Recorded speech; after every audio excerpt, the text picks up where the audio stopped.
تحریک انصاف کے بانی چیئرمین عمران خان تھے، ہیں اور رہیں گے۔ چیئرمین تحریک انصاف اور سابق وزیر اعظم عمران خان کی غیر قانونی قید کو آج 116 روز گزر چکے ہیں۔ ان 116 روز میں عمران خان کے خلاف پروپیگنڈا دن بدن تیز ہوتا جا رہا ہے۔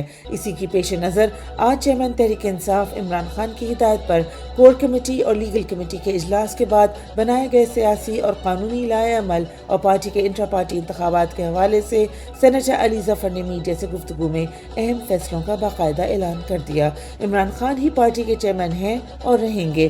مائنس عمران خان کوئی پاکستانی قبول نہیں کرے گا۔ متعصب الیکشن کمیشن کی کسی ممکنہ سازش کے تحت پارٹی کو انتخابی میدان سے باہر کرنے کے پلان کو سیبوٹاج کرنے کے لیے پارٹی کا عبوری سیٹ اپ لایا جائے گا۔ چیئرمین عمران خان کی ہدایت کے مطابق بیرسٹر گوہر علی خان نگران چیئرمین ہوں گے۔ پارٹی کے انتخابات ہفتے والے دن ہوں گے۔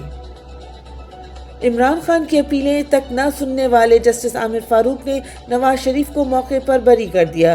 جو چیف جسٹس اسلام آباد ہائی کورٹ عامر فاروق عمران خان کی توشیخانہ نااہلی کے خلاف اپیل واپس لینے کی درخواست جنوری سے التوا میں رکھتے ہیں اور ستمبر سے فیصلہ محفوظ کر کے آج تک جاری نہیں کر رہے، انہی جسٹس عامر فاروق کی عدالت نے نواز شریف کی ایون فیلڈ اپیل پر بغیر فیصلہ محفوظ کیے موقع پر بری کر دیا۔ عمران خان کا کیس محض سیاسی بنیادوں پر جھوٹ کا شاخسانہ ہے، جبکہ نواز شریف کے کیس کی ثبوتوں کی پوری رپورٹس عدالتوں میں جمع کروائی جا چکی تھیں۔ عمران خان کے خلاف عدت کیس مکمل جھوٹ پر مبنی ہے۔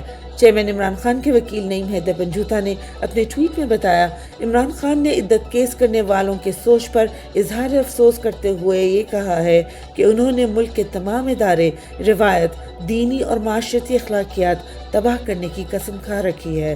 ایک ایسی عورت کہ جس کے بچوں کے باپ کو اغوا کیا گیا اور زبردستی اپنی سابقہ اہلیہ سے متعلق ایسے کیس دائر کروا کر کیا پیغام اور معاشرے کی تعمیر میں کیا کردار ادا کر رہے ہیں۔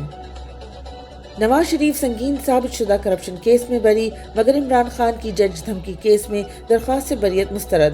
ڈسٹرکٹ اینڈ سیشن کورٹ اسلام آباد نے جج دھمکی کیس میں چیئرمین عمران خان کی بریت درخواست خارج کر دی۔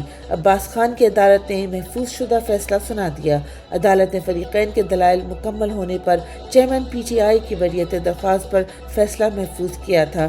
مزید کارروائی کے لیے سماعت 20 دسمبر تک ملتوی۔ نیب کیسز کے لیے بھی عدالت اب عمران خان کے پاس جیل جایا کرے گی، باقاعدہ نوٹیفیکیشن جاری۔ وزارت قانون و انصاف کا توشیخانہ نیب تحقیقات اور 190 ملین پاؤنڈ نیب کیسز میں بھی چیئرمین عمران خان کے جیل ٹرائل کا فیصلہ۔ وزارت قانون و انصاف نے نوٹیفیکیشن جاری کر دیا۔ احتساب عدالت اڈیالہ جیل میں ان کیسز کی سماعت کرے گی۔ نوٹیفیکیشن صرف عمران خان کی تصویر اور ویڈیو وائرل ہونے کے خوف سے ساری عدالتیں چل کر عمران خان کے پاس جا رہی ہیں۔ ثبوت نہ ہونے کے باوجود تحریک انصاف رہنماؤں کے خلاف 9 مئی کے جعلی مقدمات تاحال جاری۔ پی ٹی آئی رہنما یاسمین راشد، عمر سرفراز چیمہ سمیت دیگر کے خلاف عسکری ٹاور حملے کیس کی سماعت ہوئی۔ عدالت نے آئندہ سماعت پر تمام رہنماؤں اور ورکرز کو چالان کی کاپیاں تقسیم کرنے کی ہدایت کر دی۔ عدالت نے ڈاکٹر یاسمین راشد سمیت دیگر کے جوڈیشل ریمانڈ میں 6 دسمبر تک توسیع کر دی۔ نوجوانوں کی عمران خان کے حق میں ریلی، رہائی کا مطالبہ۔ پاک پتن میں انصاف یوتھ ونگ کے نوجوانوں نے پولیس کی تمام طرف فسائیت کے باوجود موٹر سائیکل ریلی نکالی۔ ریلی میں نوجوانوں کی کثیر تعداد نے شرکت کی اور عمران خان کی رہائی کا مطالبہ کیا۔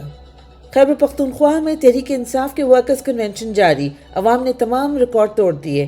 چیئرمین عمران خان کی ہدایت کے مطابق خیبر پختونخوا میں پولیس کی فسائیت کے باوجود ورکرز کنونشن جاری ہیں۔ آج چارسدہ کی تحصیل تنگی میں تحریک انصاف کا ورکرز کنونشن ہوا، جو عوام کی کثیر تعداد کی شرکت کی وجہ سے ایک جلسے کا منظر پیش کرتا رہا۔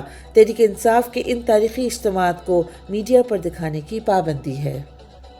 ہیرا پھیری کے ماہر اسحاق ڈار کی 2 نمبری ایک بار پھر پکڑی گئی۔ نگران حکومت نے پی ٹی آئی اور پی ڈی ایم حکومت کے اعداد و شمار سامنے رکھ دیے۔ اسحاق ڈار نے ترقی کی شرح 0.3% بتائی، اب پتہ چلا شرح -0.17% تھی۔ اسحاق ڈار نے نمبرز بدلے۔ پی ٹی آئی حکومت کے آخری سال شرح نمو 6.1 سے بڑھا کر 6.17% کر دی گئی ہے، یعنی اسحاق ڈار نے اپنے دور کی منفی گروتھ کو بھی مثبت میں بتایا، جبکہ تحریک انصاف کے گروتھ ریٹ کو کم کر دیا تھا۔ مہنگائی کے ستائے شہریوں کے لیے بری خبر۔ ماہانہ بنیادوں پر بجلی مزید مہنگی کرنے کی تیاری۔ بجلی کی قیمت میں 3 روپے 53 پیسے فی یونٹ اضافے کی درخواست۔ سینٹرل پاور پرچیزنگ ایجنسی کی بجلی مہنگی کرنے کی درخواست نیپرا میں دائر۔ قیمتوں میں اضافہ اکتوبر کے فیول پرائس ایڈجسٹمنٹ کی مد میں مانگا گیا ہے۔ 1 دسمبر سے نان اور روٹی کی قیمت میں بڑے اضافے کا اعلان کر دیا گیا۔